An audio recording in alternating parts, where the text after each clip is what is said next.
Welcome back from the ad break, and let's continue with our lesson. So now we are going to focus more on those application questions. Let's look at our first question.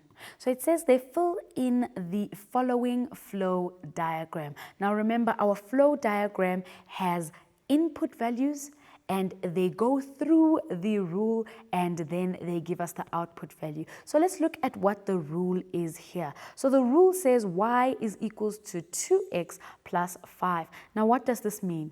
It means that for us to get the output value, we need to multiply the input value by 2 and then add 5. And that's how we are going to get our output value, which is our y. So let's do that. Now, our first input value is a 3. So we are going to take the 3 and we are going to multiply it by 2. And then we are going to add our 5. Now, our 3 multiplied by 2 is 6. When we add 5 to this, this is going to give us an answer of 11. So it means that our first output value there is 11, because 3 times 2 is 6. And when we add 5, it will give us an 11. Let's look at the next input value, and that is our 16. So again, we are going to take the formula or rule that we have been given here. So we need to take our input value, multiply it by 2, and add that 5. Now, 16 multiplied by 2 is, of course, 32, and we are going to add 5 onto that. So 32 plus 5, that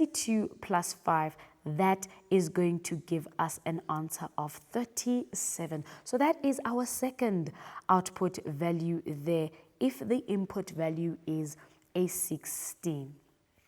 Then lastly, we're going to look at that last input value, and that is our 20. So for us to find the answer there, we need to take our 20, multiply it by 2, and add 5. So when we take our 20 multiplied by 2, that will give us a 40. And when we say 40 plus 5, our answer is 45. So that would be our output value when the input value is a 20. So we've used our rule that we were given to find those output values. Now, let's continue to the next question. The next question there says, determine the rule for the following relationship between the input values and the output values. Write the rule as an equation. Now, looking at this table that we have been given here, we are being presented with the input values and the output values. Remember, the input values are the ones that are written at the top of the table, and the output values are the ones that are written at the bottom of the table. So we are going to see or try to determine the rule from these given values. Now, we have been given the first input value being 1, and then that results in 4. And the second value being 2, and that results in a 6. And the third value being 3, and that results in a 14. We are given the fourth input value and the fifth input value as well. Now remember, for us to determine the rule, we need to make sure that the input values or the term numbers are consecutive. You remember when we were working with number patterns, how we would use the first, the second, and the third term just to see what is the difference between the numbers. So now we have been presented with actually consecutive terms, because the first input was a 1, the second input was a 2, and the third input was a 3. So let's see what is the pattern here so that we can determine our rule for our input values and our output values. So there we have a 4, and after a 4, from the 4 to move on to the next number, we have been given, that is, we add 5. Then from the 9 to the next number, which is 14, again, we add 5. And we can see there is a pattern here, but you should keep in mind that this pattern only exists because these are consecutive terms. And if you remember what consecutive terms are, these are terms that follow each other in a pattern. So we need to make sure that when we want to determine the rule from a table, that those numbers must be consecutive numbers. So we are going to find this rule. Now remember, the input value is represented by an X and the output value is represented by a Y. So the same as we did with the number patterns, we are going to find the output value. And how are we going to find the output value? By taking that constant difference that we are seeing there, which is going to be our 5, and we are going to multiply this by the input value, which in this case we are using actually our X, and again we are still going to add or subtract a constant just so that we can see what the pattern is. Now you can take any input value here as long as you use the corresponding output value. So we are going to take the output value of 19. So if we use 19 and we say 5 multiplied by 4. Why are we using 4? Because for us to get 19 as an output value, we used 4 as an input value. So when we say 5 multiplied by 4, that gives us 20. Now how are we going to get to 19? Of course, we are going to subtract that 1. Now let's use another term to check if perhaps we are correct with that constant of minus 1. Now let's take the fifth term. So the fifth term, or the output that uses 5 as an input there, that is 24. Now that 24, remember, comes from us using 5 as an input. So that means we're going to say the 5 that was the constant difference there, and we are going to multiply it with the input value, which was a 5 as well. Now 5 multiplied by 5, that gives us a 25. And of course, how do we get to 24 from 25? We are going to subtract 1. So what are we seeing here with our rule? We can see that for us to get the output value, we are going to take this constant difference that we have seen between these consecutive numbers, or between these consecutive inputs. We are going to take the 5 and we are going to multiply it by the input, and we are going to subtract 1. So this is going to be y is equals to 5x minus 1, and that is going to be the rule of our table there, or basically the relationship between the input values and the output values. So how do we get the output values? We multiply the input value by 5 and then we subtract 1. Let's move on to our next question.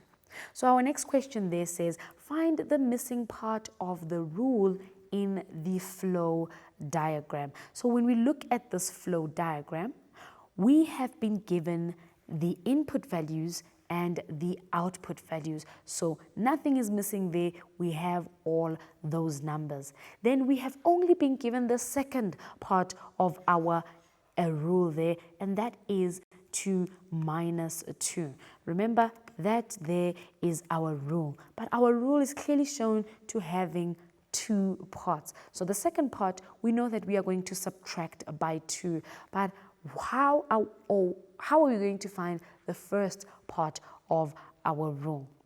Now let's look at the input values and the output values. Remember, they have a relationship. Now we know that the first part of our rule applied to 1, and then from the result we did subtract 2, and then we got an answer of 7. So for us to be able to get what the rule was, we need to move backwards, or we need to use the additive inverse of negative 2. Now the additive inverse of negative 2 is a positive 2. That is the additive inverse of a negative 2. So what are we going to do? We are going to take the 7, we are going to move backwards and add 2 to that 7. So when we say 7 plus 2, that will give us a 9. Now from that 9, we need to figure out what happened from 1 to 9.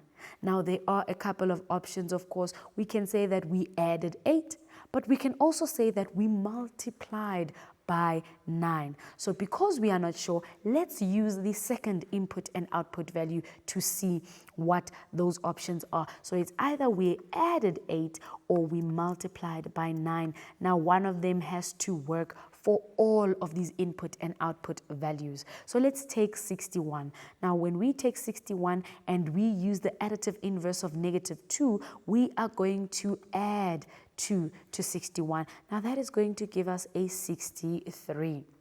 Now from 7, will we get 63 by adding 8? Absolutely not. Will we get 63 by multiplying by 8? Yes, that is correct. Sorry, by multiplying by 9. So from 7, when we multiply by 9, we do get that 63. But let's check with our first input and output value if it works. 1 multiplied by 9 also gives us that 9 that we found there. So just to be extra sure, let's see if it also works with the last input and output values. So we have been given there a 97, and we are going to apply the additive inverse of minus 2 by adding 2. So 97 plus 2 gives us 99. Now 11 multiplied by 9, do we get that 99? Yes, we do get that 99. So it means that that missing part of our equation is not, or that missing part of our rule is not a plus 8, but it is a multiply by 9, as it applies correctly to all of these input values and the output values. Let's look at the last question that we have been given here, and this is just to write down the output values and represent the rule as an equation. So we have been given variables as the input values, and we are supposed to now write down the output values for starters, and then we are going to write down this rule as an equation or in an algebraic form. So the first input value that we have been given is A. So we are going to take that A, we are going to divide it by 3, and we are going to add 10. Now, because this input value is a variable, we cannot simplify that further. So we are just going to leave it as A divided by 3 plus 10, which is exactly what our rule is asking for. Let's look at the next input value, and that is a B, also a variable. So we are going to take our B, and we are going to divide that B by 3, and we are going to add our 10. So B divided by 3 plus 10, that is what our output is going to be. What about this last input value here? We have our C, and we are dividing that by 3, and we are going to add 10. So that would be the output value there. And for the last part of our a question there, to write the rule as an equation or in an algebraic form, we are going to say we get the output value by taking the input value and dividing it by 3, and then we are going to add our 10. So there we have represented it using the variables that are used for our input value and our output values. Let's quickly go to an ad break, and then we'll see you just now.